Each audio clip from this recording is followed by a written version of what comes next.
Yeah. Okay. Tell All you right. now. All right. This is all going into the intro. Okay. by the way. It's not going in the intro. So let's get to the real intro. Oh fuck. Right.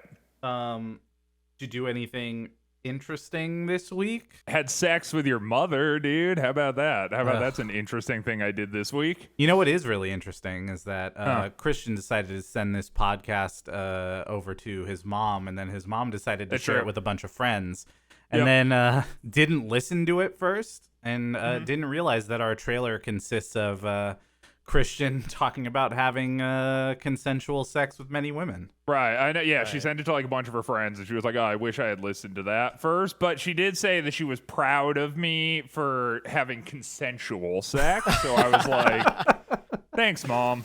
That's Yeah, it's real admirable of you, Christian.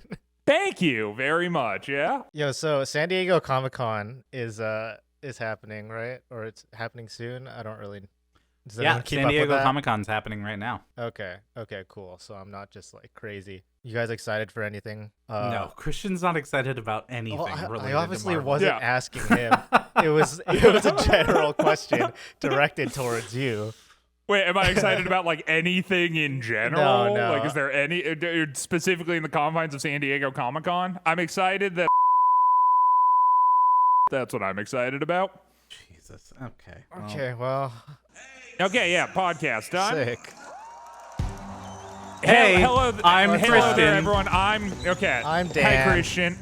And my name's John, and this is a podcast for cryptozoological enthusiasts called Crypto Shit. Yeah, Welcome. Well, wouldn't it be like crypto zoo shit? Nope. Just Crypto crypto No, shit. see, no, 'Cause we're trying. No, we're trying. Crypto exists like as its own thing.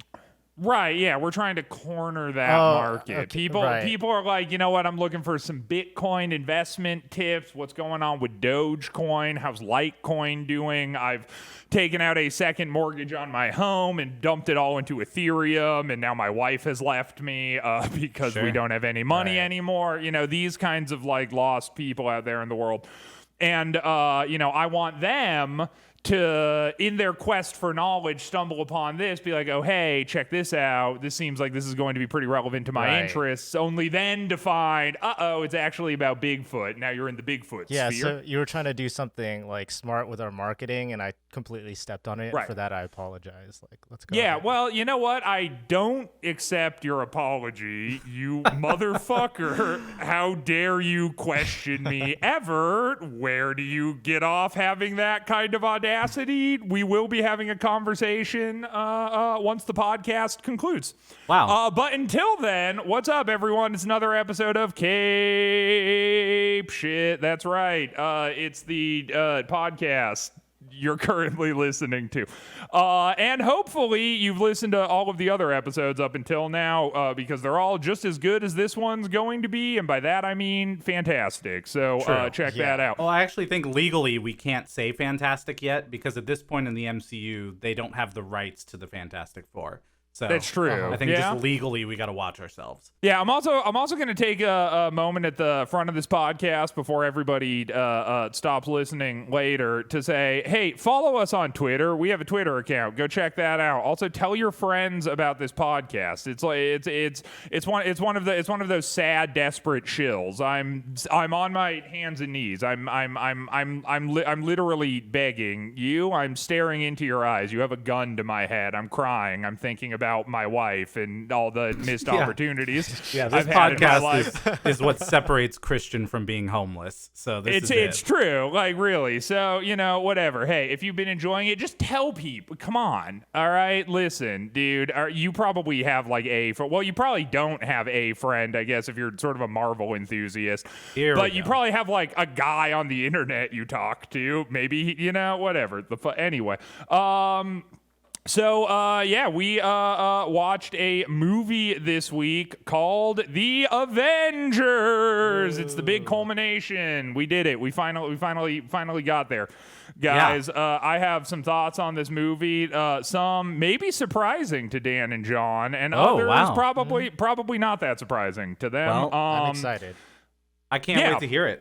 Maybe I'll start with a little bit of background here. Yeah, you know what? Why don't you do that? You know, Paramount really got their money's worth out of this deal with Disney. So the movie, while it was actually distributed by Disney, Paramount, as part of the deal, got to slap their logo on it and got 8% of box office sales for this movie, even though they did not have to distribute it. So they really made out well. This movie was written and directed by Joss Whedon. Wow, wonderful. Wow. I know. He's also going to direct Avengers Age of Ultron as well, I believe. And it was released in on May 4th, 2012. Bunch of box office records were broken. This movie made $1.5 billion. It was the third highest grossing movie of all time, as well as the highest grossing movie in 2012.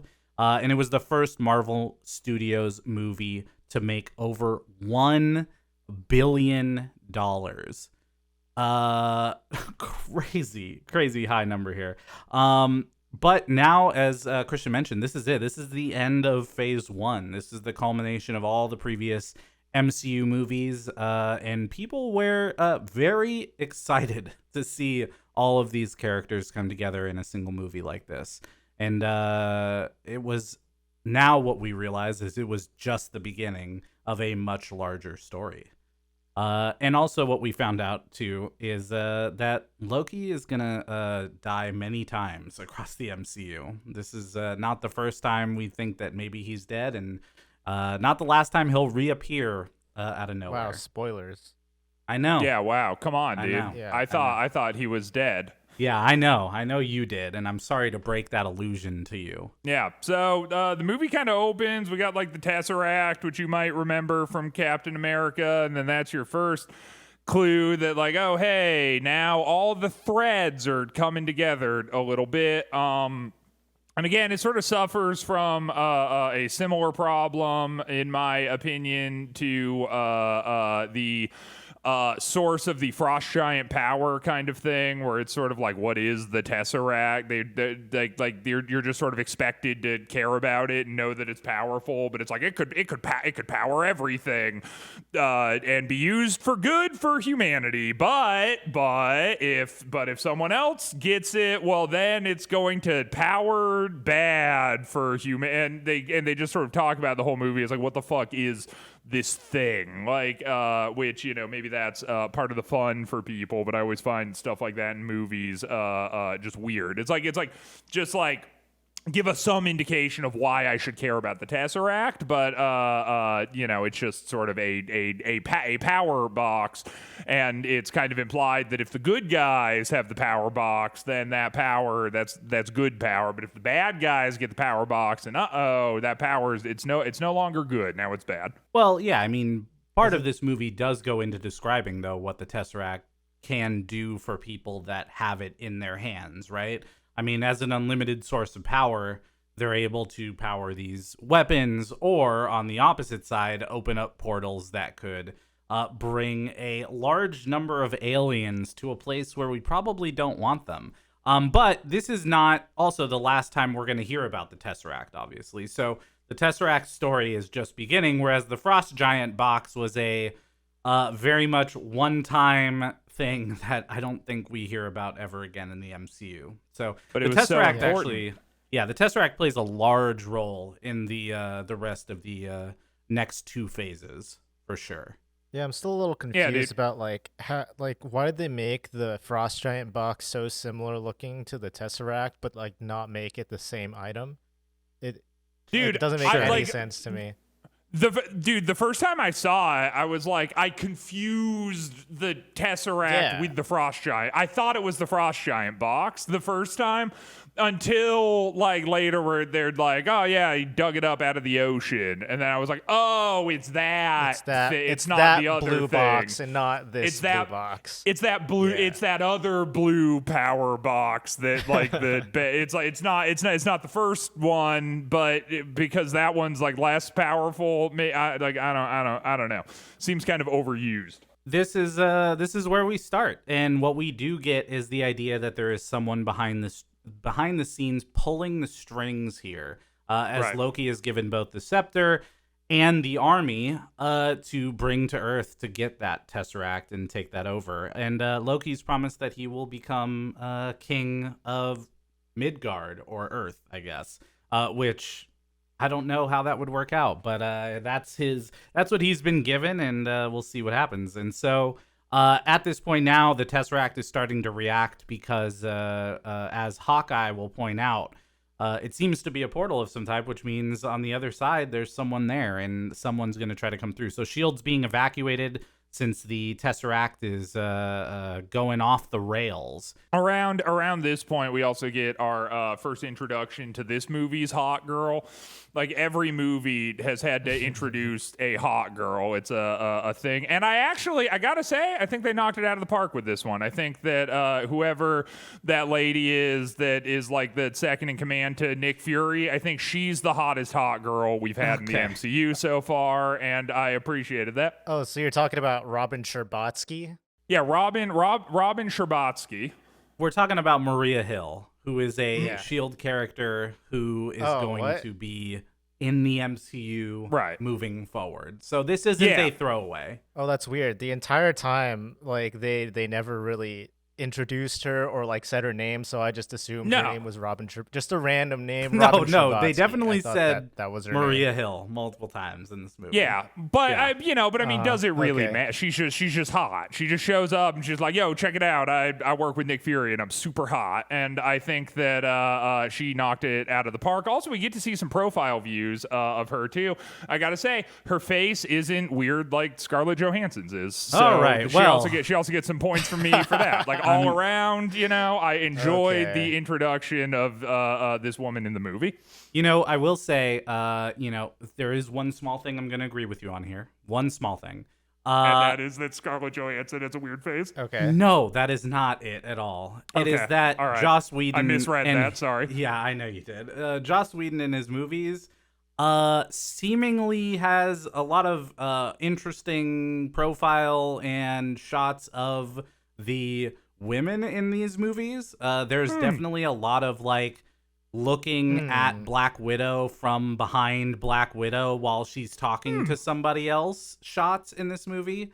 And it definitely was brought up when it came out as well as a thing that people noticed was happening in this movie. Yeah, for sure. I mean, hey, I noticed it too. But for whatever it's worth, dude. I mean, Black Widow, she just, I don't know, whatever, dude. I got bones to pick with Black Widow. Black Widow just does not do it. From the introduction to the character all the way up until this movie, I just have not enjoyed Black Widow.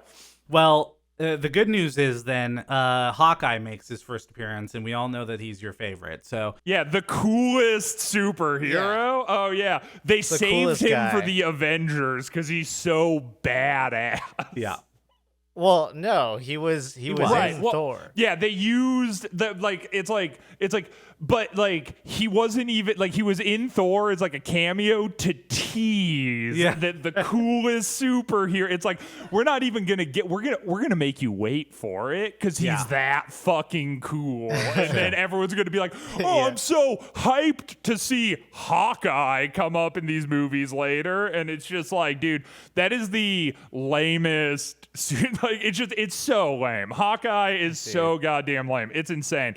I thought that like we had hit like peak levels of lame with like Thor, because I'm like, Thor's lame. It's hard to kind of top how lame Thor is, but no, dude, Hawkeye is like just not cool. It's like the opposite of cool. And to like add on to how not cool he is, every time he pulls out his bow, it's like the most it's the most like awkward bow sheath in the world. He like pulls it out, it's like kind of wrapped around in this compact form, and he like kind of thrusts his fist forward and it goes but it's like it's all like bendy at the tips, like right. And they always shoot it in a way where it's like you're supposed to like clap now, it's like they do it in this way where it's like, oh, this epic thing, like it's like they focus on it and they're like, look at the epic way that he pulls out his like dinky little bow. It's just it's you could easily just add like a little boing sound effect every time he opens it up.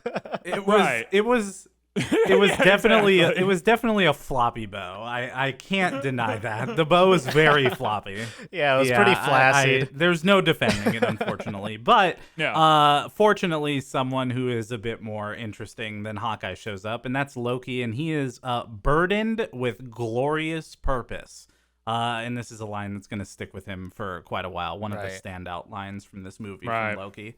But he's going to go ahead and use that scepter for the first time. We're going to see that he's got the ability to take over the minds of certain people, including the number one resource on the team, Hawkeye. Oh, so yeah. I'm gonna say at this point, because like something needs to be addressed here, that it's going to clutter up the podcast if I bring up every single instance this needs to be addressed. So I'm just gonna get it out of the way right now and not harp on this the entire time. Like anytime, Loki and the Scepter, I think, have a problem in this movie for me, where it's like, what is Loki's power versus what can he do versus what can't he do versus what can the Scepter do versus what can't the Scepter do. And I think that anytime you introduce a mind control component into a film, you end up with this glaring issue where it's like, if he can just mind control people, why isn't he doing more of that? It's weird. He kind of mind controls Hawkeye, and then he mind controls the scientist. So it works on humans too. It's not just a superhero thing. So he can just mind control people also, and then he mind controls one of the guards or whatever. So it's it doesn't even need to be smart people. So it's just kind of everyone. And then he just sort of forgets about the fact that he can do that for the rest of the movie until way later when he tries to do it on Iron Man, but then can't because Iron Man has the thing in his heart, and it's dink, and he's oh, my mind control tricks didn't work. But it's just he's in a room with Nick Fury, just mind control him. What the fuck, dude? There's all these people throughout this movie where he has the scepter, where I'm just mind control Bruce Banner. Just do that, dude. You win if you did. It's this over and over and over and over and over and over and over. He's in these situations where he could use the power that it's established within 20 seconds of this movie existing that he has, and then he just never does again, and it's weird to me. Yeah, I also think though that most of those characters are not going to allow Loki to just walk up to them and hit him with the scepter. But he can teleport. But sometimes he can teleport. No, he can't teleport. He can't teleport. No. Yeah, but he can does create teleport. No, he can create mirages of himself, which is what happens in the movie, but the mirage doesn't hold a physical scepter.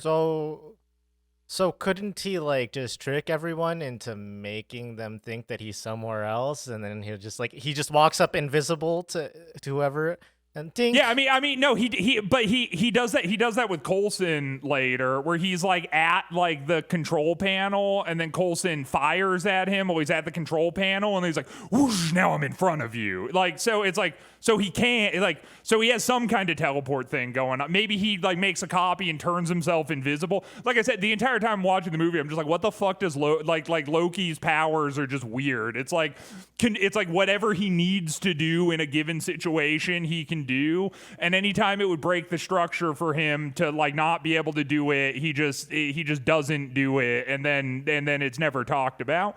I'm saying if he can mind control, but it's add in a little exposition there or whatever. Even one scene where he's just they're we've gifted you the power of mind control, but it was at a great cost to us, so now you can't do that anymore. Keep on keeping on with your other things, But instead it's just we see this thing where he just mind controls people, and then he just stops mind controlling people until later when he tries to mind control Tony, which means he knows he can.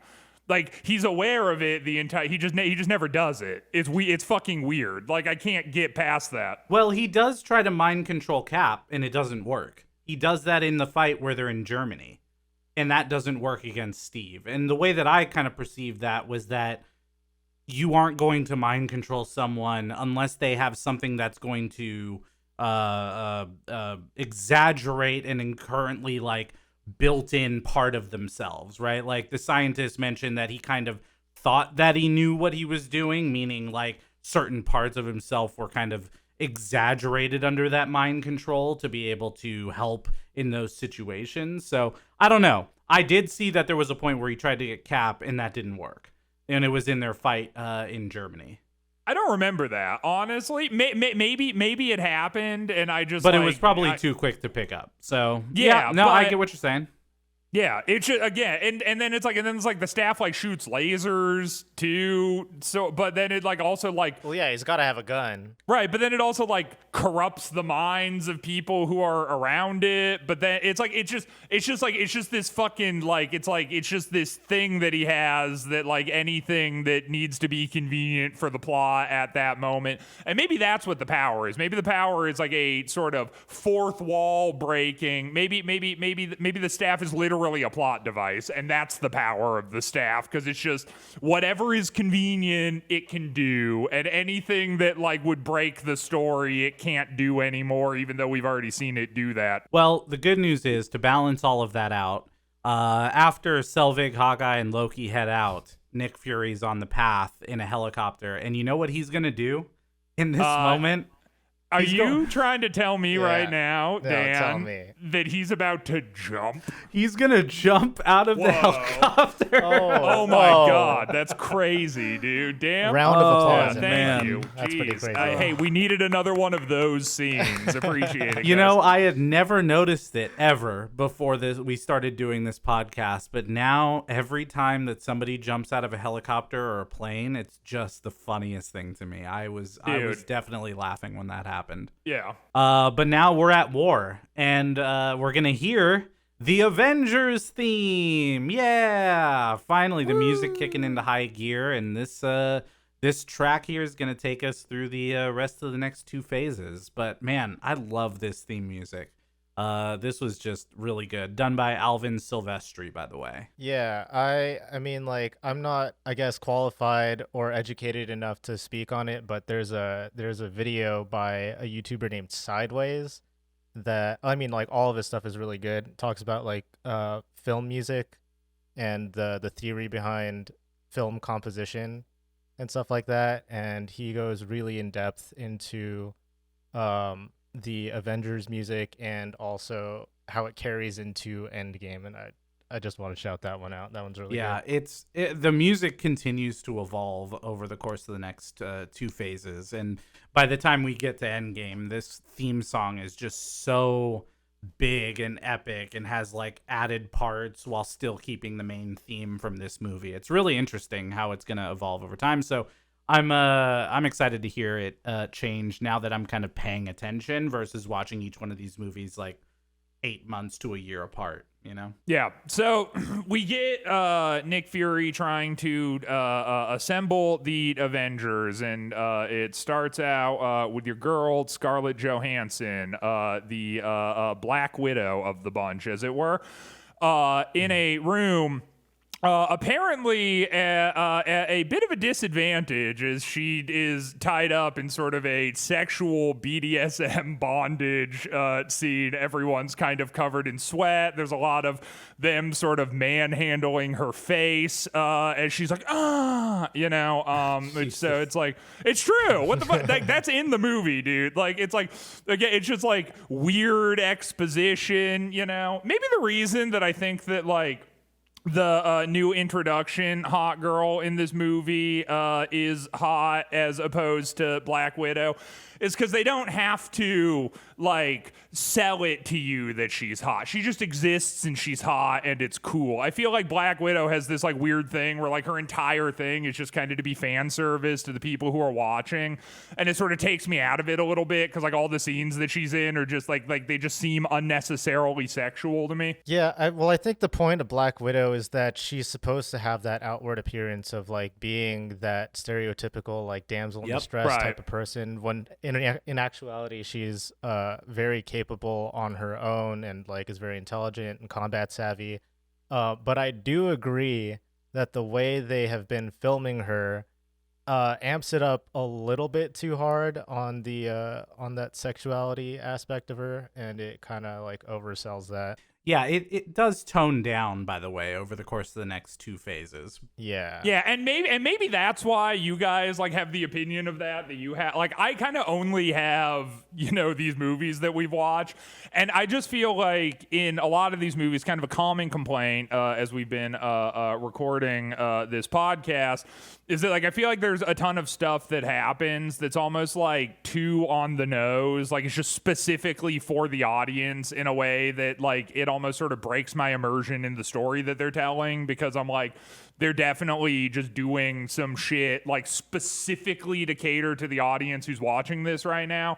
And I kind of felt like that Black Widow scene was like that too. Like it was very much like, hey, men in this movie theater, you want some blood in your dick? Check this out right now. We got some stuff going on. To be fair, it's not like they threw her on a beach in a bikini. Like, this is a very specific scene where clearly she's playing these people to get them to give up the plan by playing this damsel in distress in this dress, in this moment, not in her outfit, specifically to get that, right? And then once she's called out to duty for the Avengers, the whole thing changes and she's out, right?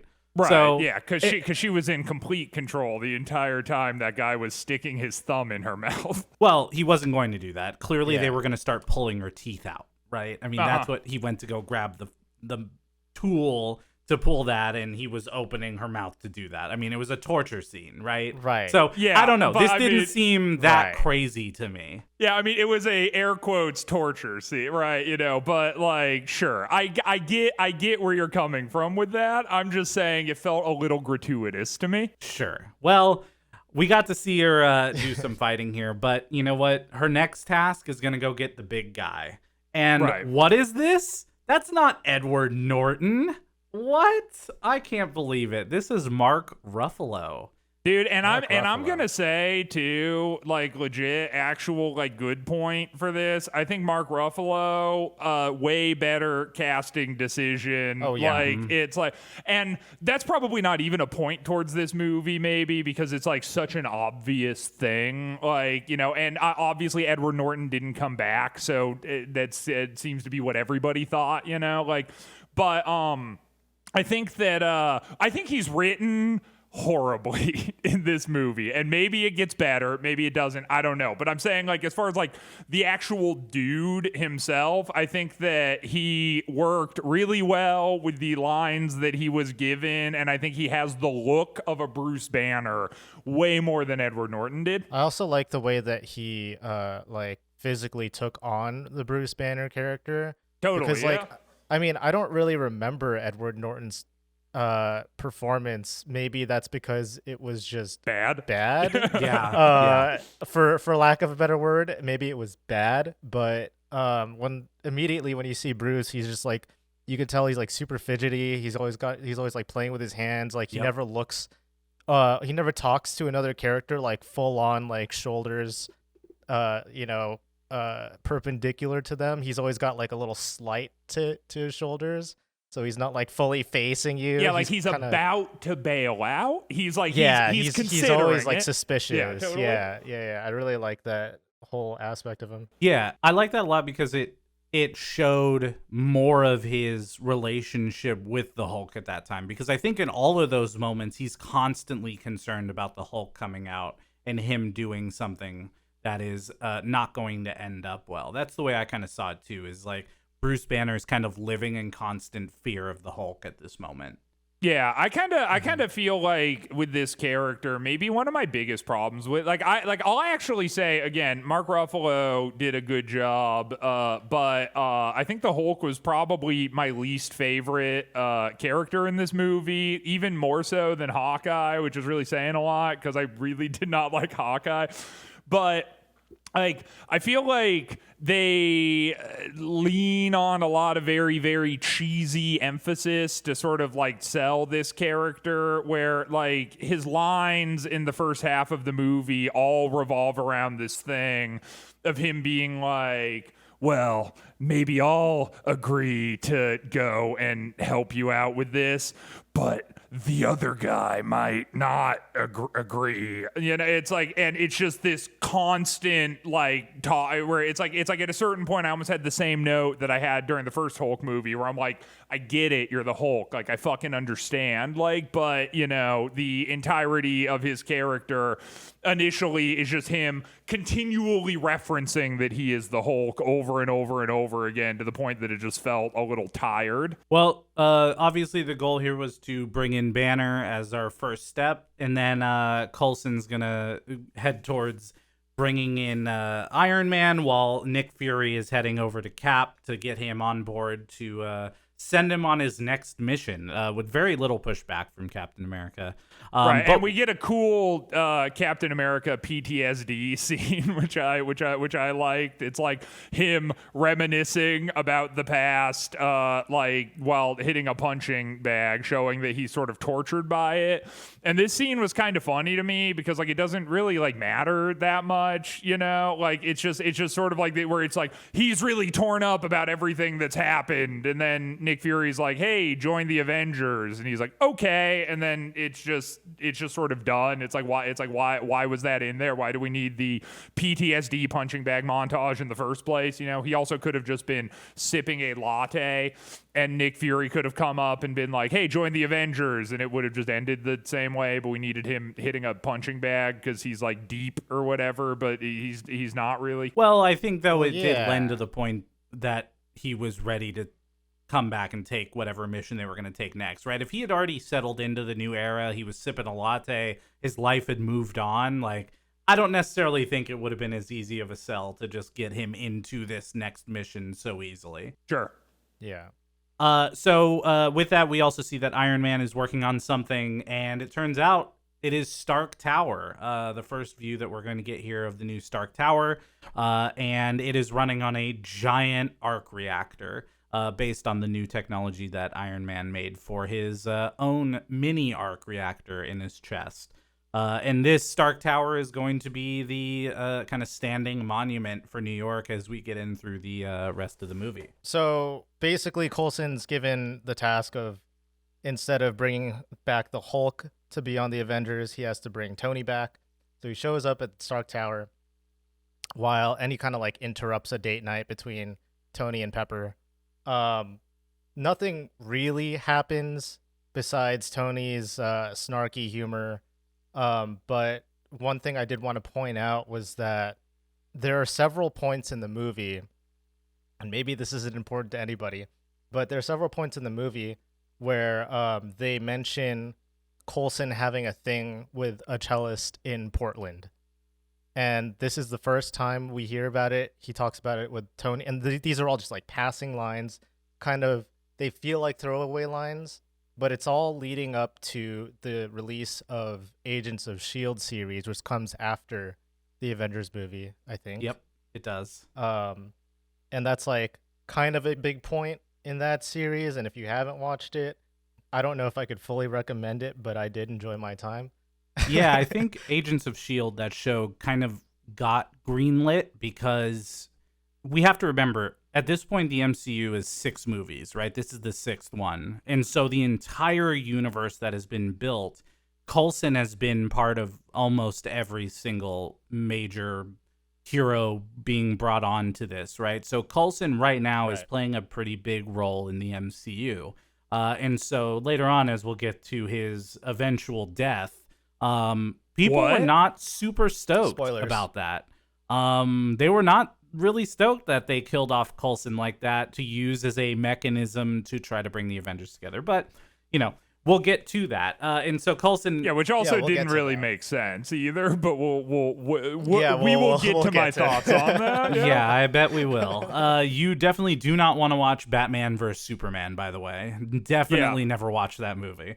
Yeah, I was not planning on it. Yeah. Just... It is. Anyways, that's not the right podcast for this. But now that we've got Coulson, we've got Stark, and we've got Captain America being brought in. Coulson does a little fanboying over Captain America, which is, again, kind of interesting. All these people who had grown up were knowing him as a child, and then Cap was the first superhero, and there were trading cards, and we kind of get an idea of the fact that heroes have made its way into its culture, and we're going to see that throughout the course of the rest of this movie. But really, as the phases go on, how much heroes and these major events continue as part of the universe that's being built here. Because people might need a little old-fashioned. Yeah, exactly. That's a reference to the movie. That's a line from the movie. Well, we do get on board of the S.H.I.E.L.D. ship / what we think might be a submarine turns out to be a flying base with cloaking technology. To kind of prove my point about how I didn't like any of Banner's lines here, there's a moment where Banner shows up and he's talking to Captain America. And the helipad is changing, and they're like, "Is it a submarine?" Because that's what they assume that it's going to be. And Banner's like, "Huh.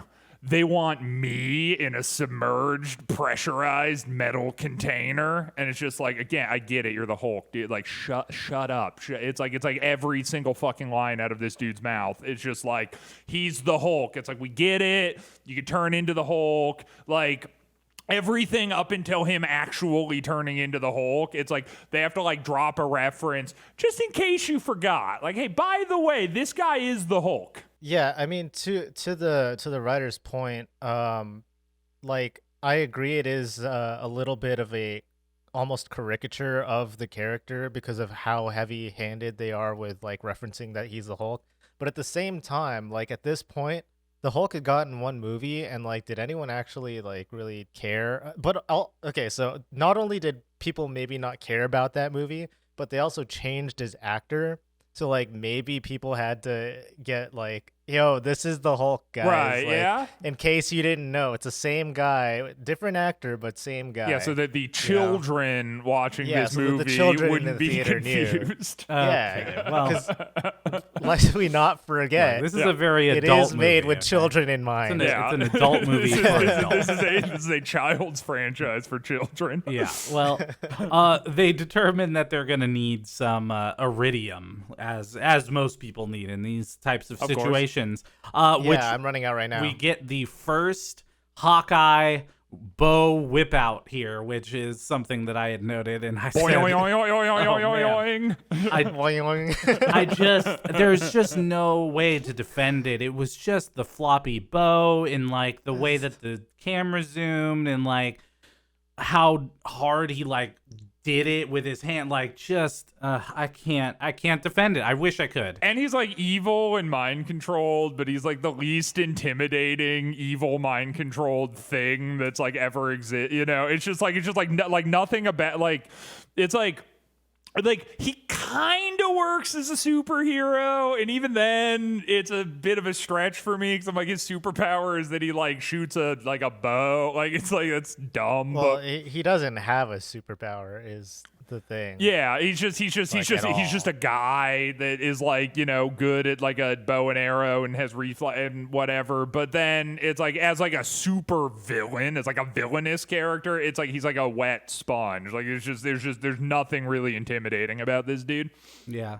Well, clearly what we end up finding is this is a two-part mission here. Clearly, number one is the iridium, but number two is very much that Loki wants to be captured. And he makes himself very well known that he is there. He captures part of the crowd, and he is making quite the spectacle. And so for the first time, we're going to see Cap landing on the ground and Stark incoming as well. For their first scene together. Mm-hmm. Yeah, well, we get a scene sort of during this part that I actually liked, which is in order to sort of access the iridium, they need an ocular scan. And Loki straight up takes a device that bores into a fellow's head and collects his eyeball so that they can use the eyeball data to make it through this locked door that requires a retina scan. And that was fun. I like that. Fuck it. I enjoyed that. Like, it was cool. He puts a little device on a guy's head, and the guy's like, "Aah!" fine. It like rips his eyeball out. I'm like that, hey, no complaints there. That was tight. Yeah, that was definitely a more intense moment than I remembered it being. And I figured that you might like that. They straight up dig that guy's eyeball out of his head. I'm just like, hey, more of that in my Marvel movies, please. Yeah, dude, I totally forgot that scene was in the movie, but then as soon as Loki whipped that thing out, I was like, oh shit, Christian's gonna love this. I know, dude. And he just fucking that's fun. But again, we end up with this thing too where it's like he has this staff. Like, why can't, like, he could, it's like the staff kind of comes into play sometimes and kind of doesn't come into play other times. He just determines he needs to take this dude's eye out instead of like mind controlling him to get through the thing. And maybe it's because he thinks there's not enough time, but he doesn't really know people are showing up. So how would he know how much time he has or doesn't have? Couldn't he just mind control everybody in that room, really? Or couldn't he just like, it's like, I get that he wants to like subjugate them and that's his point. But on the flip side, it's like really he wants to like subjugate Earth and he's like smart. So, I mean, I think that he would be willing to just like sort of like ditch the subjugation thing on one room full of people to like help him further his goal. Like really, like if he just like took over London and then made them sort of like go out and rule it, like he's still ruling. Again, I'm just like I'm just so confused as to what this staff does. Again, I said I wouldn't harp on this the entire podcast, so I'll shut the fuck up. But this cool, is just it's fine. We can cut all that out. It's no right. problem. It's just another moment. We just cut you out at the entire podcast. It's the John and Dan show. Yeah, I don't know. Sure. Again, I'm just saying this is another moment where I'm like, what is Loki's power and what does the staff do? Well, sure, but I think also, and we'll get to this when we get to Coulson, more talking to Loki later, but I think Coulson makes a really interesting point later on that Loki will always fail because he has a lack of conviction, and this is a theme we're going to see again throughout the MCU, even as late as the Loki show, which happens after Phase 3, and we'll kind of see how that pattern continues. But I think it's definitely lack of conviction, and part of it, while he is smart, I think that he's still struggling between two worlds of him and his life with Thor and him and his need to rule and be a king. Right, because he has that frost giant blood, so he's evil. He's an evil frost giant kind of guy. Yeah, it's true. Well, now that they've captured him, they're in the plane, and you know what time it is? It's time for some lightning. And Thor has made his way into the movie. I want to say, too, the scene of them in the plane when Thor shows up, this is the worst scene in the entire movie. Hands down, 100%. I will accept no contrary or dissenting opinion. Specifically, Captain America and Tony Stark in the plane when Thor shows up. Very big low point for me, because it's like we have all of the cliches here together. We get a plane jump again. That's gonna happen here. We also get two of my least favorite lines in the movie. It's just like back to back, just things I didn't enjoy about this scene. We get this like really cheesy, so Thor shows up and then snatches your boy Loki out of the back of the plane, and now Loki and Thor are gone, and then they're like, what do we need to do? And Captain America is like, we need a plan of attack, to which Tony Stark says, I have a plan. Attack, and then he jumps out of the fucking plane, and it's like, that sucked. I really unironically did not enjoy that. And then that gets followed up by another line where in the front they're talking to Captain America. And they're like, but how can you possibly hope to stop Thor? He's basically a god. and Captain America says, "There's only one God I know, ma'am, and he sure doesn't dress like that." And then again, everyone in the theater fucking claps. It's just everything about this scene. It was like all the cliches. Like, you take everything I don't like about Marvel and you shove it into one fucking scene, and it was just this. I was just annoyed. And it has to be on an airplane. Because they have to jump. It has to be on an airplane because they have to jump out of the fucking airplane. Yeah. Yeah, I didn't even think about the plane thing again there, but that is no. I'm saying it's all the hilarious. cliches. It's every cliche in Marvel slammed into one scene. Sure. Well, also that fucking "I have a plan" attack line. I'm not trying to. That is not good. That is just that I did not enjoy that. That is not my favorite thing that Tony Stark has ever said. Sure. Yeah, I think that's fair. I think to add some level of positivity to this, Thor doesn't have his dyed beard and eyebrows this time, so he looks a bit more normal. I liked. You're right. I didn't even pick up on I didn't that. even. Yeah, I didn't. Yeah, I was like, Thor looks way better in this movie, but I couldn't put my finger on what was different. But that makes so much sense. Okay. Yeah. They I don't know why they did it, because it looked so weird. And I couldn't place it when I watched it originally, but then when I watched this one, I remembered it's because they dyed the eyebrows and beard. This time they didn't, so he looked more normal. And I think that was a nice standout here. And so we're going to see now a few fights between Stark and Thor, and then Cap's going to show up, and they're all going to just fight against each other while Loki is watching from above and laughing at them. Yeah, I was wondering, like, why did nobody care what Loki was doing at this point? Like, they just left him on a cliff somewhere out in the distance, and nobody's watching over him. He could have easily just kind of. Yeah, well, I actually, I'll play the role of Dan here for a moment, because I think that, like, within the context of the movie, you took the three characters with the largest egos, and then you like put them in a spot together, so it becomes less about the mission and more about their egos, because like Captain America, huge ego, conflicting with Tony Stark, who has a huge ego, and then conflicting with Thor, who also has a huge ego. So it's like, so in this moment, they like just kind of aren't head in the game really thinking about or caring about Loki. They're just trying to satisfy their own agendas. Yep. Right. Okay. But there are still like dudes flying a plane above that they jumped out of. So like, what are they doing? They're just like circling around waiting for the fight to stop, or what? Yeah, they're just soaking it in. There's an entire organization of SHIELD agents at their disposal who could also be like, yo, what's going on with Loki? Those three idiots are fighting down there, but where's Loki? Like, the dude that we're supposed to care about. Right. Where's that guy? Yeah, it's possible. I don't know. I think, again, in this moment, we're also seeing that Tony and Cap are coming into contact with Thor for the first time. We got to remember that it's not as if they've met Thor before and have any context or background into whether he is actually good or not. So I think at this moment, Iron Man at least is seeing the potential of possibly two bad guys here in this moment, not just one, right?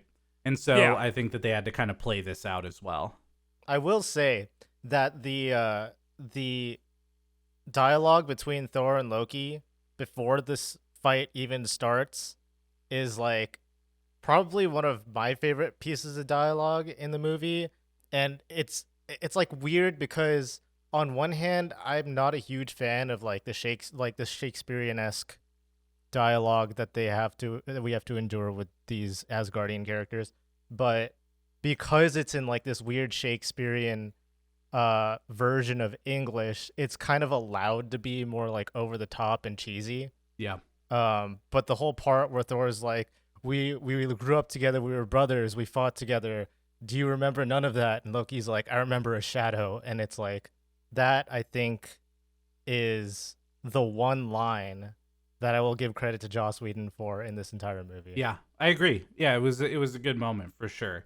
It was interesting that again he brought up that he was adopted and the Frost Giant stuff again. So I think in that moment the writing was actually really good, and they were able to play off the way that Thor and Loki were able to speak together in a actual smart way. So yeah, I definitely agree. And so they get back to the Shield ship. And now we've got the players here ready to go. We've got Cap, we've got Iron Man, we've got Bruce Banner, we've got Black Widow, and Loki is now in the Hulk cage for now, which if it gets the glass gets destroyed or we determine any physical response to trying to escape, that thing is going to shoot straight out of the ship. And good luck getting out of there. Which is also like a weird thing to threaten Loki with, because again, I'm like, what the fuck is Loki's powers? It's like how indestructible is he versus how not indestructible is he versus can he? Because I was under the impression he could teleport this whole time. Dan's now telling me he can't, although he can do things like appearing to teleport, which he does later. It's just kind of like they're like, oh, we'll drop you out of this plane, but that just seems like a weird threat to give to Loki, because it's like, would that even do anything to him? You know? Well, I don't think necessarily at this point they know. They don't necessarily know either. So to their best guess, that cage would contain Loki in it, right? Yeah. So I think that's mostly fair. But what we start to see is some mistrust, at least from Tony, and then starting to build into Banner. But Cap's not going for that. Yeah, Tony and Banner are talking, and I just want to throw out, we get another Hulk line when they're talking about combat and fighting. Banner looks at Tony and says, I don't get a suit of armor. I'm exposed like a nerve. And again, it's like, I get it. You are the Hulk. I get it, dude. Like, goddamn, they just have to keep giving this dude I am the Hulk lines for just the entire time. I mean, I didn't take that line that way for them to say that he is the Hulk. I think he's more so kind of exposing how Bruce Banner exists in this world where he is the Hulk, but more so like how it's affecting him as a human versus just saying he's the Hulk, right? That's the way that I got it, was we're trying to learn more about how living with the Hulk is affecting Bruce Banner in this moment versus just him pointing out that he's going to turn into it. See, I think you're reading too far into that. I appreciate that extrapolation. I think it's a good way to describe that. I don't think that's what they were going for, though. Personally, I'm pretty sure. Tiebreaker. I was gonna say that I see both sides. Wow. And, but I would have to go with Christian's God. interpretation of it, just because I don't think that much deep shit was happening. In the writing of this movie. I think they were very it's like they had a quota on every scene. Like every scene had to have an I am Hulk line in it, or I am Iron Man line in it. Yeah, just to keep reminding you until because there's the transfer, so many characters, and again, all the kids need to be reminded, this guy's Iron Man, this guy's the Hulk, this guy's Captain America, right? And and again, and I think him being like, I'm exposed like a nerve. It's like he's just trying to say that like when the Hulk gets shot at, like he doesn't have armor. He's just like, oh, they're actually shooting me, which it's like. I will say that line is more subtle than all the other lines before it, though. Right. So. Great. So I was right. All right. Given. Perfect. No, I didn't say that. So Cap, I really like this moment because Cap, even when presented with potential real data that clearly Nick Fury is doing something more than just trying to turn on the lights for the world, Cap will not hear it. But you know what? He's going to go do his own research like a goddamn American. And he's yeah, brother. He's going to go do his own research. He's not listening to the facts or the data or the logic coming from the smart people. He's going to go out there and figure it out for himself. And, man, if that isn't Captain America, I don't know what is. Well, I think it's, again, more of, like, the ego showing there, too. Like you said before, the three biggest egos in the room would be Cap, Iron Man, and Thor. And obviously Cap and Iron Man don't like each other, so anything that Iron Man says, Captain's just going to, like, nah, you're an idiot. Shut up. Yeah. But yeah, exactly. Well, this is going to lead to Cap finding some Hydra equipment, which clearly was stuff that was originally planned to be used in the Captain America movie, which was using the Tesseract to power large weapons. And also Tony finds evidence of, ready? Weapons of mass destruction. Bow, bow, bow. You got your air horns ready? Yeah, here we go. Whoa! Hell yeah, dude. I thought that was an interesting little moment of reminiscing of when weapons of mass destruction was a line used all the time in media. Every day we would hear that term. Yeah. And so going back to this movie and hearing that was kind of interesting as part of this. And also, like, you know, the fact that, like, Tony's like, oh, hey, that's not good. But then it's like the entire, like, you know, thing of his whole arc is, like, making weapons of mass destruction and giving them to people. And then they kind of acknowledge this by, like, throwing in a line there from Nick Fury where he's just like, well, how did you make your fortune, Stark? Like, as if that's, like, supposed to address it. But it just kind of, like, it's still sort of like, I don't know, like if anyone in the room would understand the impulse to send weapons off to impoverished countries so that they can all kill each other, it would be Tony Stark, because he's done quite a bit of that. Yeah. Yeah, well, you know, Tony has a past, and you know, it's not a great one. Right. He also has a future, and I feel like that's probably also not a great one, considering the spoilers from the MCU that I have received up till now. Yeah, sure. Well, now Hawkeye. God, finally.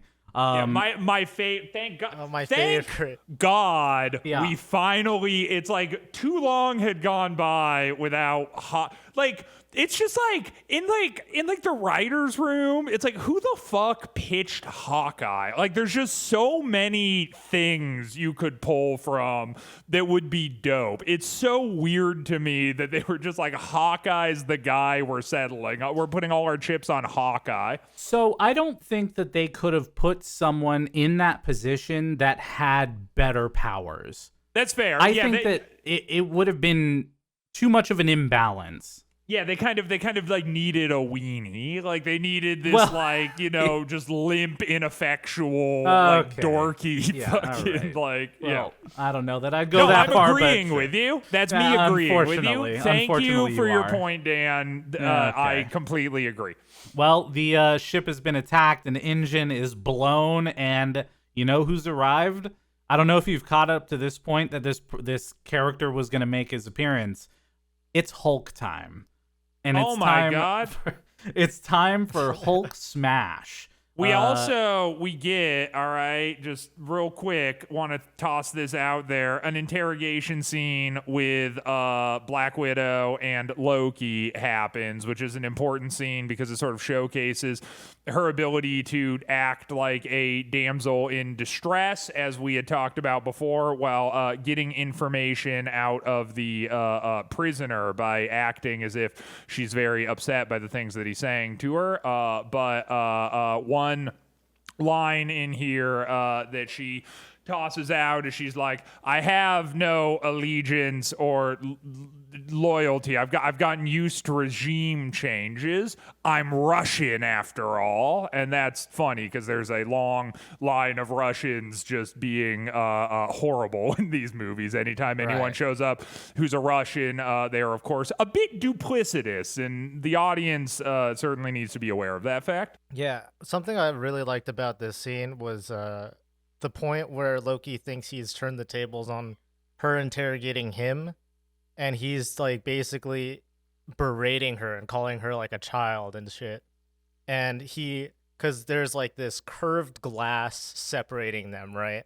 And as he's berating her and insulting her, he's walking up to her. His voice gets louder, and all you see is her on the right side of the screen, and his reflection kind of like comes into screen and grows and distorts as he's like yelling at her. And I thought that was like, you know what, dude? Pretty fucking cool. I agree. Actually, like legit, that was cool. That was shot well. I know exactly the scene you're talking about because it made an impression. And as I watched it, I thought to myself, hey, that doesn't suck. Thanks. I'm going to grab my points for that one. Yeah, please do. Sure. So now we're gonna see how the team will respond to the ship being taken out. Cap and Iron Man heading towards the broken engine. Thor's gonna head down to Hulk to try to contain that situation, which kind of begins this interesting relationship between Thor and Hulk, which we're gonna see play out a little bit more in this movie, and then even further throughout the course of the MCU, which I really like. And the Thor and Hulk scene was pretty cool. It was also nice to see Hulk trying to lift the hammer, because it's kind of the first showing that even with someone as strong as Hulk, that literally no one's going to lift this hammer unless they're worthy. Yeah, and actually, dude, again, points to this movie from me uncharacteristically. I thought that was a pretty cool scene, too, when the hammer's down and Hulk goes to try and grab it, and you see him, like, straining himself because he, like, simply cannot pick it up. That was a fun representation of what Mjolnir actually is. Though also it's like what is Mjolnir exactly? Like it kind of has like a staff problem to me too, where it's like, is it heavy to like, or is it like not heavy? Is it just like magic? Is it like the weight of a normal hammer and that's what it is? It's just magically you can't pick it up if you're not Thor. Like how is it not falling through the hell? Like it's like Thor like throws it and it like breaks through shit sometimes, but then other times it bounces off of things, and it's like I don't know, like what is the power capacity of Mjolnir exactly? Like I don't know. Well, I remember around the time that this movie came out, and again when I think maybe it was Civil War, there was a lot of debate about like the mechanics of Mjolnir and whether or not it was heavy or at will, or if it was like quantum locked in space or some shit like that. I don't know if anyone ever got to the bottom of that one. Well, this is not a new question. This has been a question since the comics as well. And there's a lot of interesting questions about Mjolnir that I don't think will ever be answered.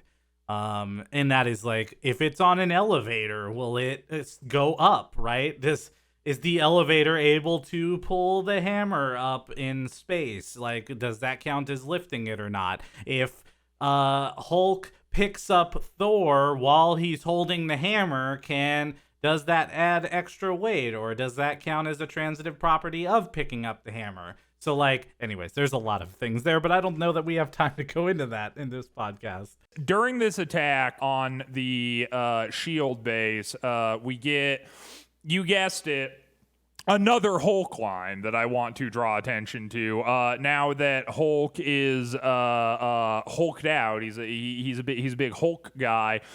A man in a plane is tasked with taking him down, and they're firing at him.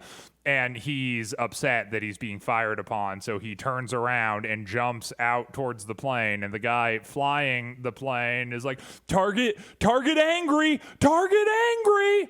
And again, it's like I get it, I fucking get it. It's the guy. It's like why does this character need to be written in this way? It's like now it is the Hulk. It's like whoever like wrote this movie, it's like they can't not just be so on the nose with Hulk all the time. It's like every scene that Hulk's in, it's like you remove his ability to speak, so now you need someone else to reinforce that this is the Hulk, even though it's the Hulk now. Just have him jump on, Well, I did like this moment when he jumps on that little jet, and then the guy tries to eject, and he grabs him out of the air and throws him down.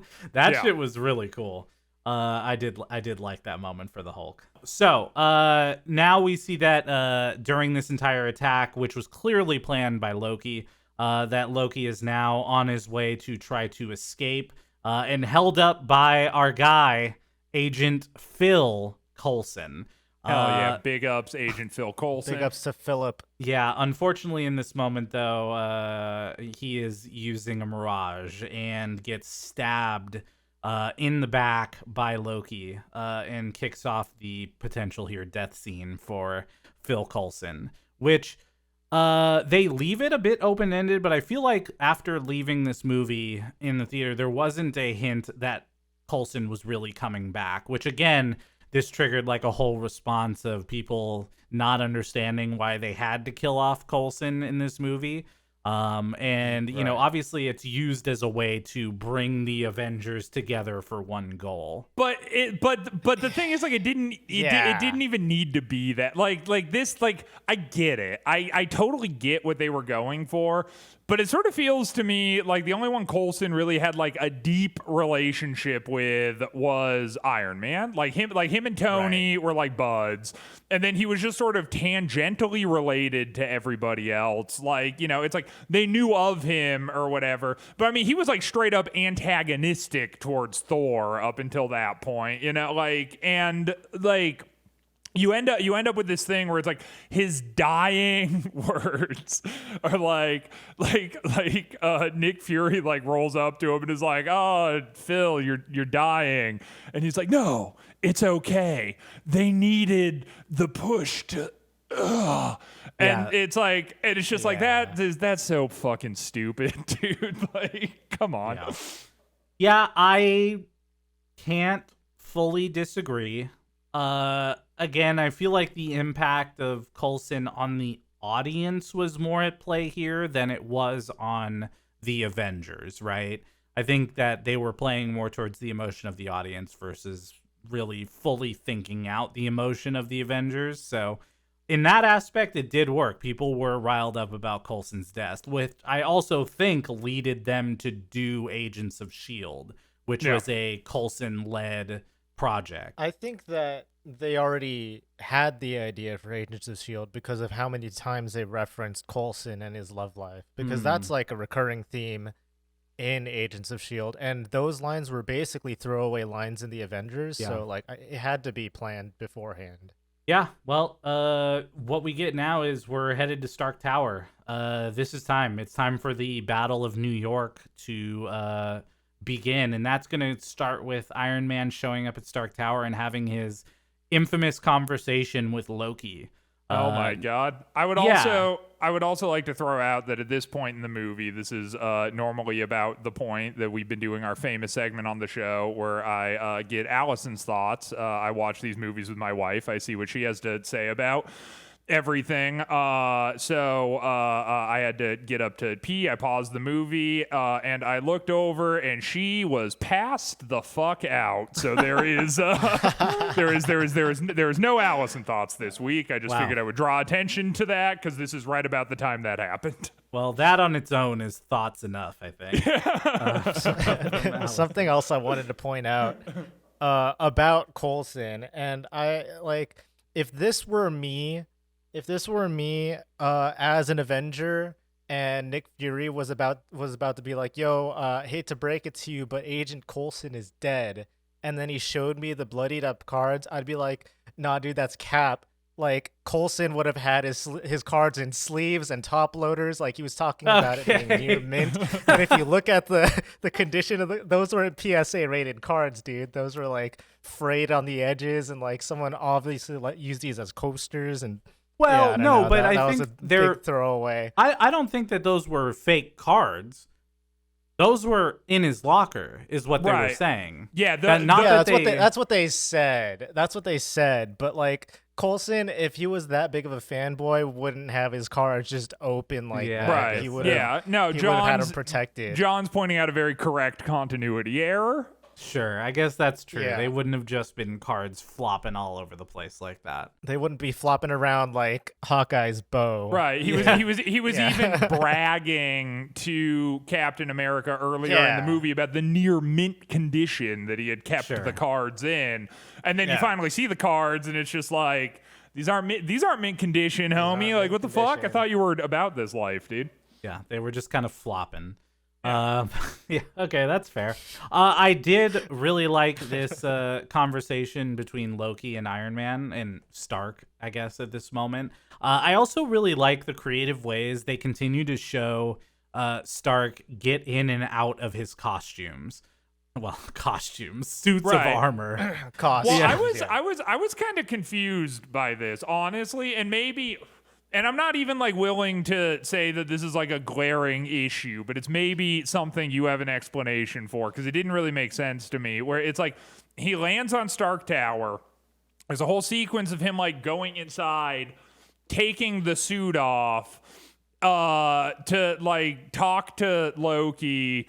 But then he has this like other suit that's like rocket propelled that comes in that then he just like puts back on. But it's like why did he have to like take the suit off in the first place if his plan was just to put another suit on? Well, because his suit was destroyed after fixing the propeller of the Hydra ship. Like you saw him when he flew away, he was like flailing a bit because his thrusters were broken. I accept that. I missed that. I didn't count this as a knock towards the movie. I figured there was just something I missed. That makes a lot of sense. Okay. Dan 1, Christian 0. I have no problems with that scene. Yeah, so he definitely had his backup, and he even afforded the spinning rims on that one. But luckily, they didn't have enough time to finish that part of it. But yeah, in this moment we get the big famous talking scene here with Stark and Loki in the big line, I have an army, we have a Hulk. And that there's no throne. Then everyone stood up in the theater and clapped. It's a big clap moment. They did. Yeah, they actually did. Yeah, they did. I'm sure. This is another thing. We're gonna be doing a season 1. What the fuck are these things called? Phase 1. Phase 1, right? We don't have to get on this point right now, but I really do, during the Phase 1 recap, want to discuss clapping in movie theaters, so you'll have that to look forward to. Oh, boy. I can't wait for that. That's gonna be real fun. Yeah. If we can't protect the Earth, you can be damn well sure we'll avenge it. Oh, whoa. He said it. Love it. He said that's the, oh my God, that's the line, the name dude. of the movie. I love it, dude. It's just, I can't help it. Those lines, it's just, it hits you, for me at least. It was a good line. Dude, you know how it hit me? I got through that entire monologue and I was like, I don't get it. Like, what is the point of this monologue? And I had to like rewind it. And I was like, so basically what he's saying is that, like, you could kill everybody here, but if you do, we'll get you back for it. We'll get you how afterwards. Is that a win? Like, you let them kill everybody. Like, it's over. Like, you lost. I think that most of this point was that Loki originally prefaced this as, we're going to take Earth, and it's going to be very easy. And I think that what Tony's kind of trying to put forward here is like, there's no situation where you end up on a throne leading the Earth. There isn't a throne. There isn't something you're going to sit in leading the entire human species on Earth, right? And I think that was kind of a point of like, you can say that you have an army, but you're not going up against nothing. You're coming up against a group of people who are going to fight back in this moment. Which now is where the portal opens and the Battle of New York has begun. Whoa! I gotta wonder, and maybe this is another one of those things that is explained, right? But I'm like, how the fuck does Thor always know where Loki is? Is that like a thing, or is that just like the most convenient shit that keeps happening? Because it's like, what do you mean? Well, because it's like he lands on the helicopter initially, not helicopter, the airplane earlier in the movie where Loki is to snatch him. And it's like he was in like some multiverse shit before that, but then he just like beams directly to Loki and like finds him. And then again in this like Battle of New York sequence, like him and Loki have another back and forth where he's just kind of like whoop, just zips immediately to Loki, and he's like, brother. I can explain it. Okay. So in the first part where he goes to the plane, he's coming from Asgard. And if you remember at the end of Thor, Heimdall, even without the Bifrost, is still able to see, right? He's still able to see Earth. He's able to see Jane. He's able to see all of these things. So it is not out of the realm of possibility for Heimdall to have pointed Thor directly to where Loki is at the beginning there when Thor first shows up, right? Because he's coming from Asgard to Earth. The second part is Thor is now part of the Avengers, meaning he knows where Loki is if any of the Avengers know where Loki is. And also Thor flies, he's got the hammer, like he's going to be there potentially quicker than anybody else. So I don't think in this moment there was kind of an unexplained phenomenon of knowing where Loki was. Just seems convenient to me. It's just like, you know, I'll accept that. I will accept your explanation, but even still, it's like he's just fucking zipping directly towards Loki so that they can have like dramatic, you know, back and forths with one another all the time. And also like Thor is like a fucking idiot. Like it's like and maybe that's just like kind of his character. But it's like, this is like the fucking 18th time in this movie that he's like talking to Loki, and he's just like, hey, maybe we could actually just be friends though. And then Loki's like, fuck you. It's like that just like keeps happening over and over and over again. You think at a certain point he would see it coming. But at these moments too, you do see some sliver of Loki coming out that kind of suggests to you that maybe he's gone too deep into this thing and he's maybe not 100% happy with the path that he's taken, you know? And I think that especially since Thor and Loki grew up from being children, that Thor is still clinging on to some hope that Loki is still there. Yeah, but like you think after like the 14th time of getting like fucking stabbed by this guy, you might be like, oh, well, this approach hasn't worked in the past, so maybe we'll try something new. This isn't necessarily like an excuse for that, but they are beings who live way longer than humans do. So like, I'd imagine that has something to do with the way that they like view their relationships and the way that people can change over time, or like. Yeah. Maybe people are slower to change over time in like amongst their society. I don't really know. Sure. But like the age that someone is like expected to live does change how that relationship works, I think. Yeah. And so with the Chitauri now coming out of the portal in the sky, this is kind of the biggest event that the Earth has seen related to heroes and monsters like this. And so this is kind of the big shakeup of the first phase that will kind of set the precedence for the future of the MCU and seeing how big of an impact this is going to have. We've got now Cap, Widow, Hawkeye, Thor, Iron Man here, and they're... Wait, you forgot one. You know who you forgot? Who did I forget? You forgot Ashley Johnson is also there in New York City. Ashley Johnson, who plays Ellie in The Last of Us, is one of the people who is very hard focused on running away from all the fighting. Really? And she has like a little bit of a part where like she has like this passing look where Cap saves them from the Chitauri at the bank or whatever. Yeah.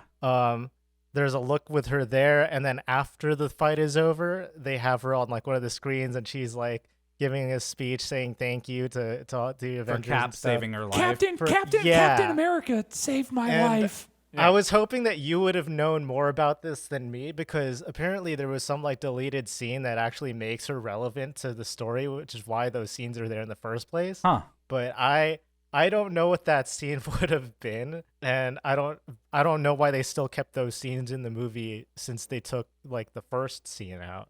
Interesting. Yeah, no, I didn't know that was the case with her. Yep.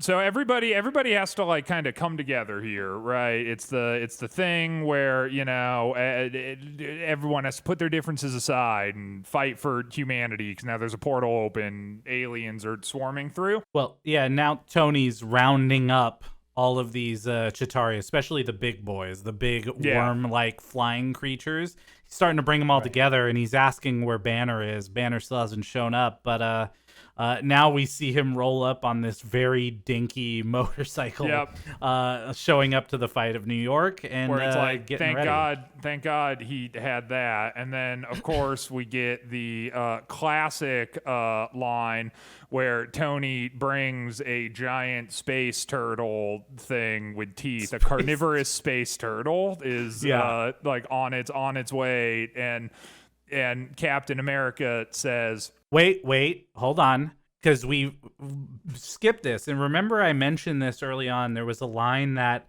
Black Widow says in her first appearance where she says, "I'm bringing the party to you." And I said, oh, it's really interesting to hear that line because it shows up later on in the movies as well. And here in this moment, Iron Man to Widow says, "I'm bringing the party to you," which leads him right in this moment. Which, again, I really like that stuff. I like seeing the reappearance of these kind of one-off lines and stuff, especially as they relate to character building between the two. But anyways, now your favorite part of the entire movie, where Captain America says to Bruce Banner, like, hey, now would be a good time to get angry, Bruce. And then Bruce says, that's my secret, Captain.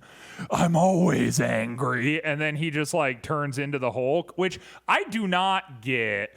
And frankly, I thought that this was a glaring continuity issue in the movie where mere moments before he had turned into the Hulk and essentially like brought like the Avengers down to its knees. That was like Loki's grand plan, was to like make him go all Hulk style, which is another thing where it's like, what the fuck does the Rod even do? Like because they're kind of alluding to the fact that him being in the presence of the staff. Okay, the staff, whatever the fuck. Yeah. No. I'm saying staff again. Are we going there with the staff again? Yeah, no. It all links in.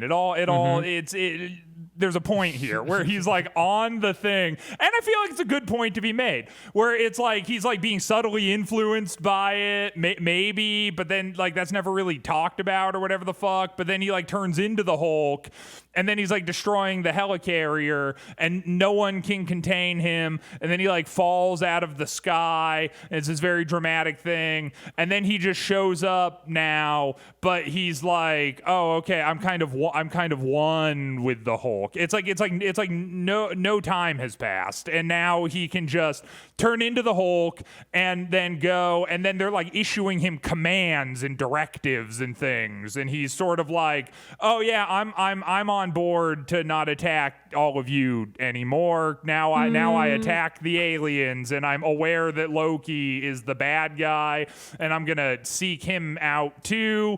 And now we're chilling, and I no longer want to kill Black Widow or Thor or whatever. So I'm obviously in disagreement. I think the difference here is that on the ship, he was forced into the Hulk. It wasn't his, like... clearly he has the ability to control it because he hadn't had an incident in over a year, right? I mean, that's the way that this was set up, is he has some level of ability to control this. And in the moment where he's forced to turn into the Hulk due to the explosion and him getting knocked over and all this other stuff, that's one thing.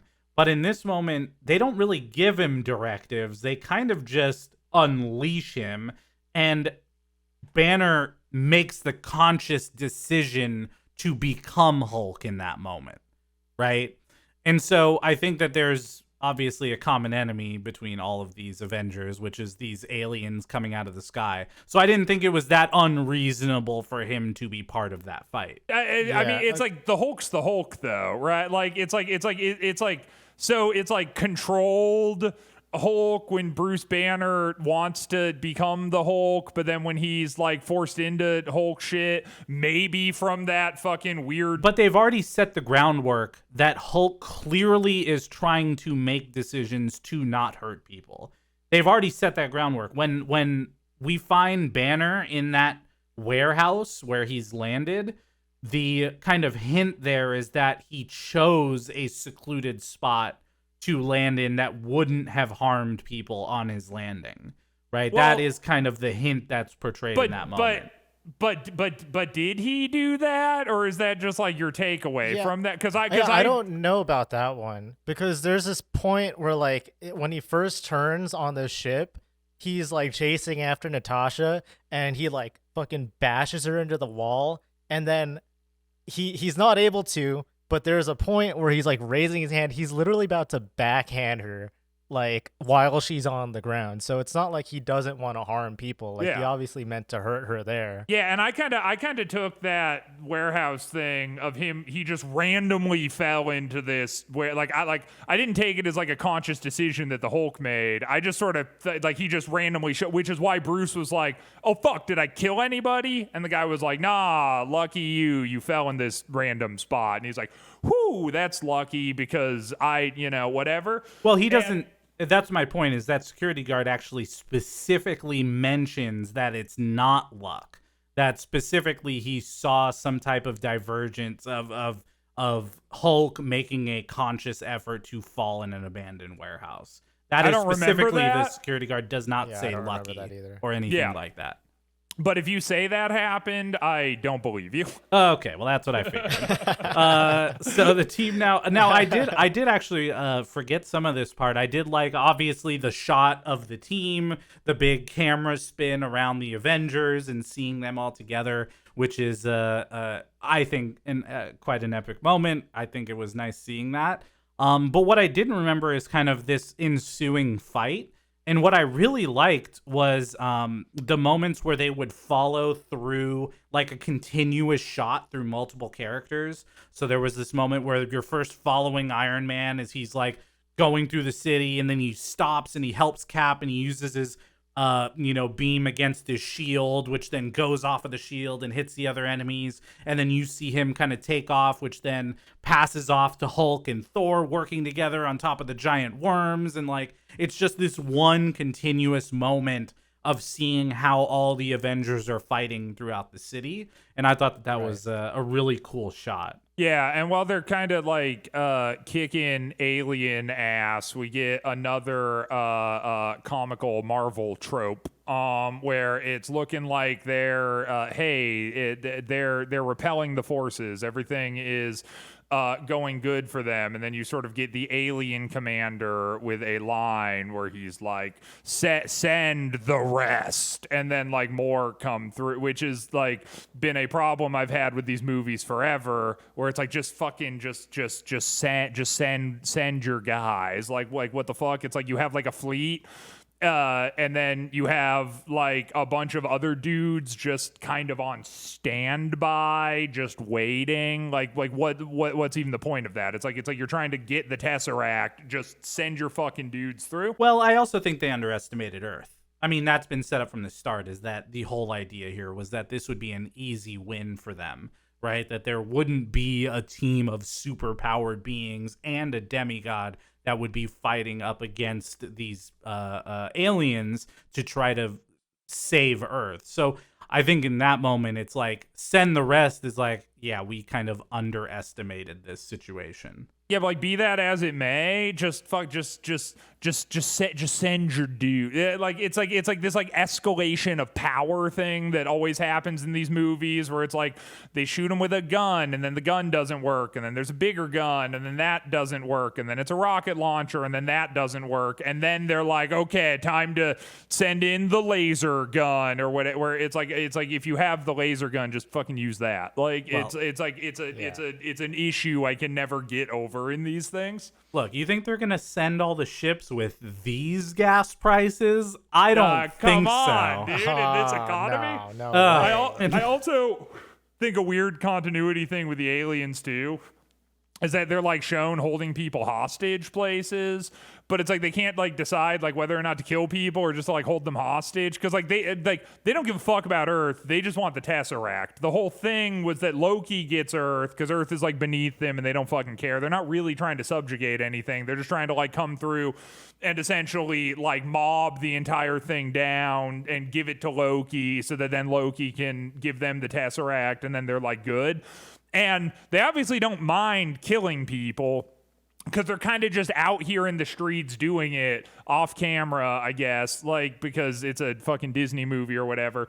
But then we get these like scenes where it's like there's a bunch of people holed up surrounded by aliens with guns. And it's like, well, which is it? Are they like why aren't they just killing? Like they're killing people some places, but then other places they have like a directive to not kill people. And it's like, what's even is their motivation even the Tesseract? Like what the fuck is going on here?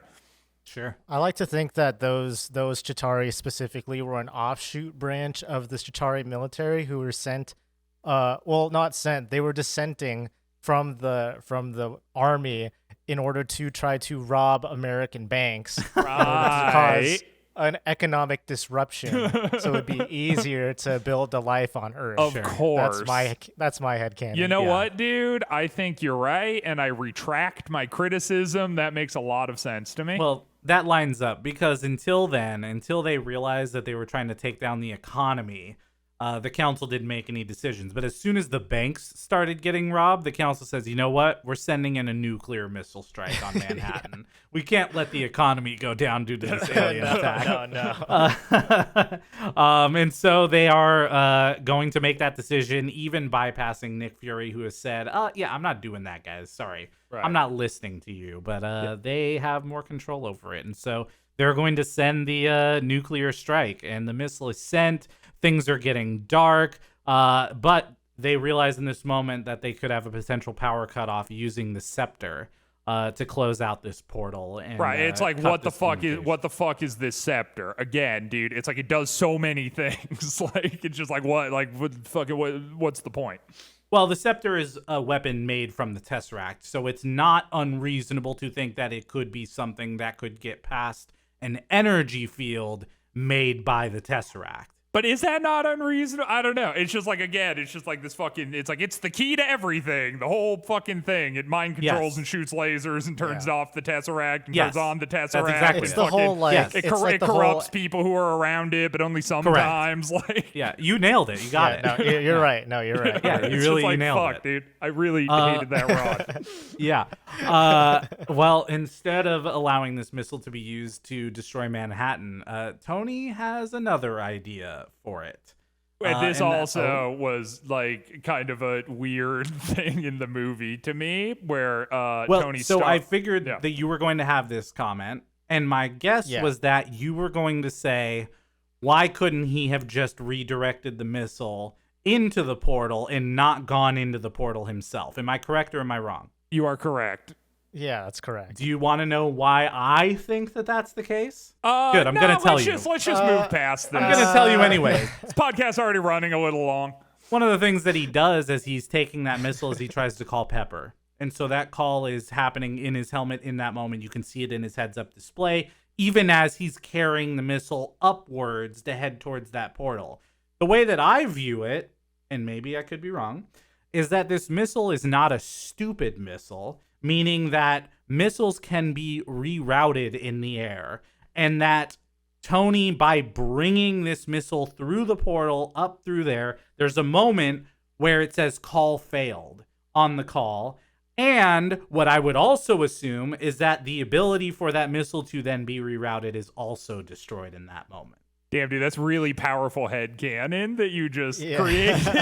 How is that not a reasonable explanation to your point? Tell me. Okay, no, it is a reasonable explanation to my point. I will give you that, but I guarantee that is not what the writers had in mind at that specific segment. I just think they wanted a lay epic fucking Stark sacrifice himself for. I don't think that they're like, no, because the whole thing is that the missile is like a smart missile.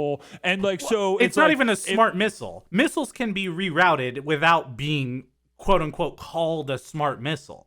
I don't think so. That one, how would you be able to reroute a nuclear missile, like full fucking thrusters? He like sticks it up through the portal. Like what then? They're gonna like make it turn around in space. Yeah, it's gonna bust a UE, and dude.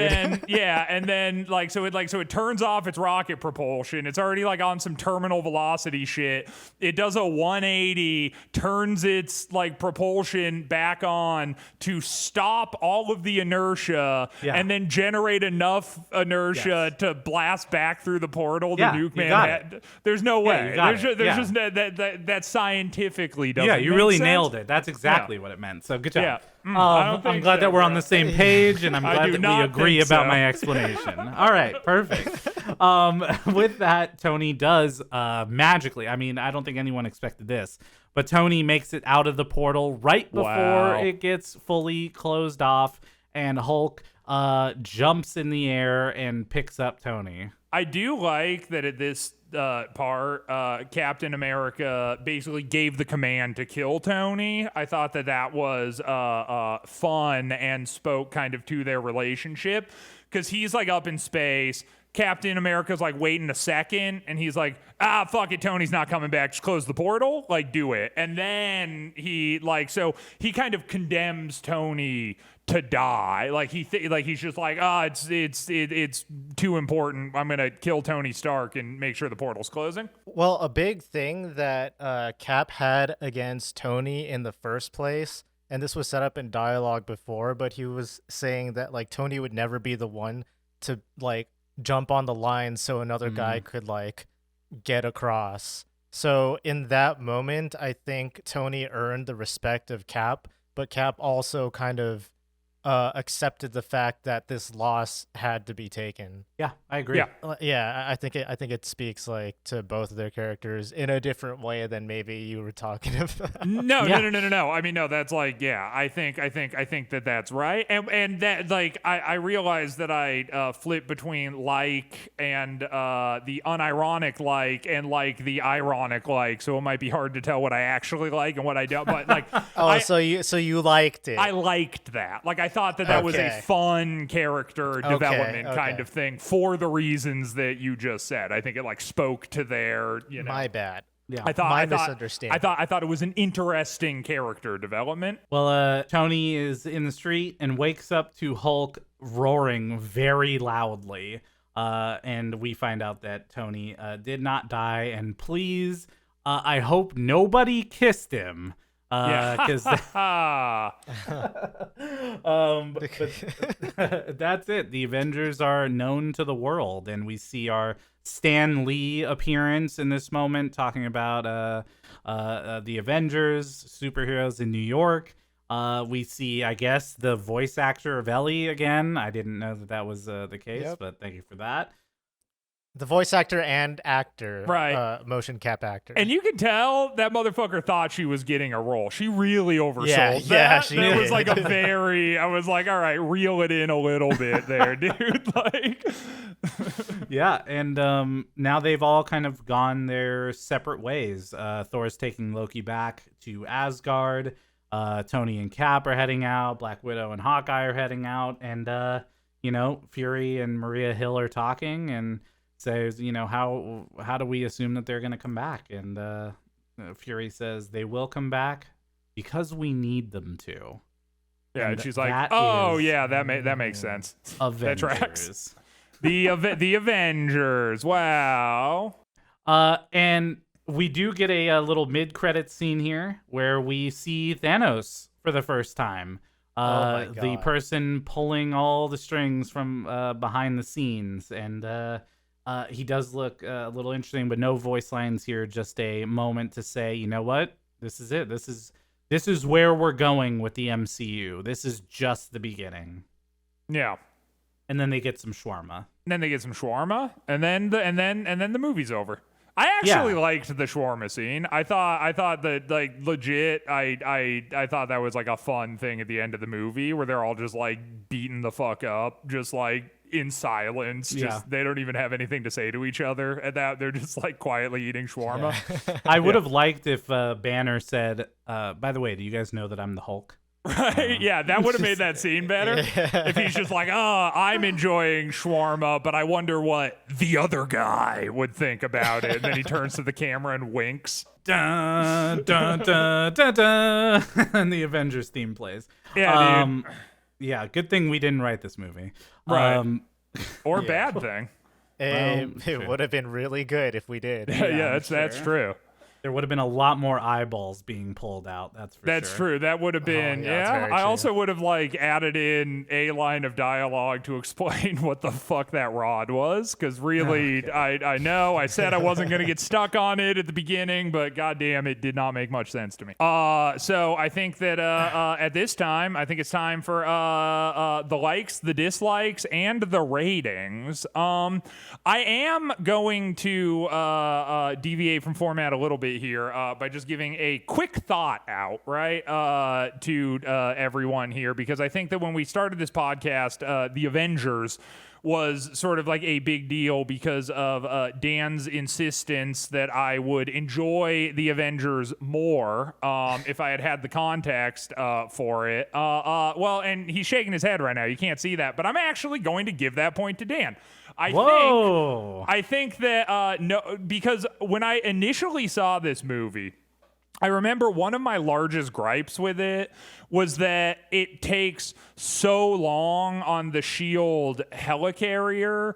Like, that's like most of the movie. And I just found that part like monotonous and boring. Like, I was like bored to fucking tears by all of that. But now, having seen all of the movies that led up to this one, I realized that like the interplay of the characters on the helipad is actually the interesting part of the helipad thing. So not having context for what the characters actually were, like, it makes that entire thing not interesting at all because there's nothing to go off of because it's just a bunch of random bullshit. But having the context and seeing that, it made it a lot more engaging. So I will actually have to give that to you, Dan. Congratulations. You were right about that. That was the whole point of this podcast. Right. And I think that I have succeeded, which means that by definition, I am a genius. So thank you so much.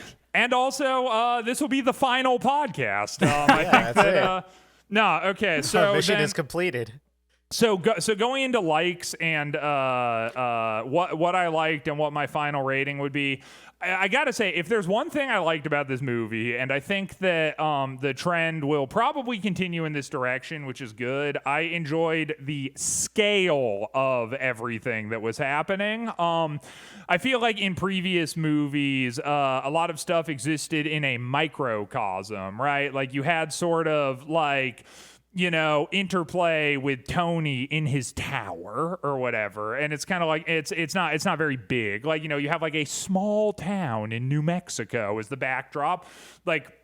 It's not very big. You have like, you know, a separate country that has, you know, no like interplay with what's happening, you know, in the actual backdrop for all this shit, and it's kind of small. You know, you had like et cetera, like. Whereas I thought the thing in this, it sort of felt like the stakes were high.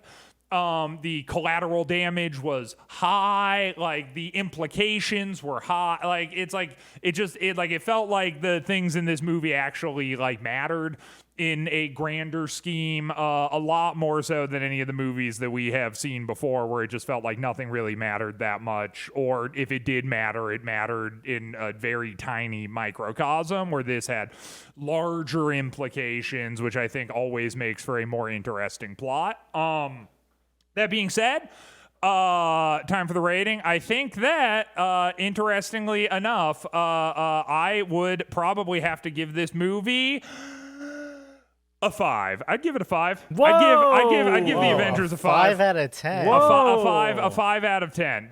Like, honestly, wow. I truly did not hate the Avengers. It's not my cup of tea. really, I would never watch it again. I hope I never have to. This will likely be the only time in my life I ever sit down to view this. But I will say that seeing all the things that came before it, and the intermingling of all of that into this, I understand why people are into it, though it is cheesy cape shit, which is just not totally my cup of tea at the end of the day, but I can appreciate this movie for what it was. Wow, that's great. That's crazy. Yeah, it is. It is crazy. What a interesting moment in the history of cape shit. What in a the history ride of cape we've been shit. on. I know, dude. Yeah. Let's see. I mean, there are things that I kind of pointed out throughout the movie that I just could not defend, which really took me out of it. And I think the biggest thing, unfortunately, is Hawkeye. It's unfortunate because as a character, he does get better, but I really feel like they really just did him dirty in this movie. He just has no real substantial impact. And I think he's got like a couple of cool like arrow shots later on, but also like early in the movie he gets a gun and he misses a couple shots, but somehow like when he's on top of the buildings in New York, he's like shooting his arrows 20 feet in a different direction to account for the wind to hit one of the Chitauri on its moving craft very, very easily. So that, plus every time he whips out the bow, I wanted to just stab my eyes out. Like, they could have made the bow less floppy. It could have been a mechanical, like, whoosh, do, and, like, the fucking bow, like, builds itself out like an Iron Man armor. You know what I mean? Like, something really substantial. Yeah. But just, just ruined. I don't know. Hawkeye really got thrown under the bus in this movie. Overall, I would give this movie a 7.5 out of 10. I really enjoyed seeing this movie again. I think there were a couple slow parts here, which definitely hit me around the time that it was like after they captured Loki, but before they had the ship blow up. There were a couple like slow moments there of like Tony and Cap talking about Coulson and that. But overall, great to see it again. Great to see all of them brought in. I loved how quickly each hero got brought into the movie, right? It was like boom, boom, next one. They didn't like have this long drawn out thing, and they also didn't really leave any hero out for too long, right? Like every hero got its moment in the movie. So it's unfortunate that Hawkeye was just so thrown under the bus. But yeah, really enjoyed it again. John? Nice. Yeah, so my rating and final thoughts.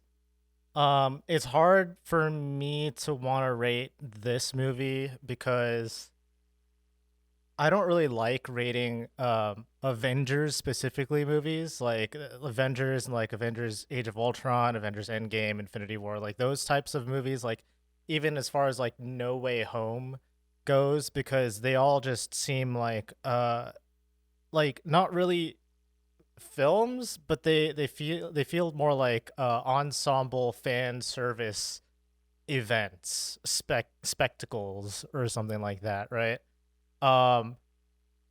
And on the other hand, it is hard to give this the rating that I want to give it because I previously gave Captain America 1 a 7 out of 10. And I want to give this one a 7 out of 10 also, but I also think that I enjoyed Avengers more than I enjoyed Captain America.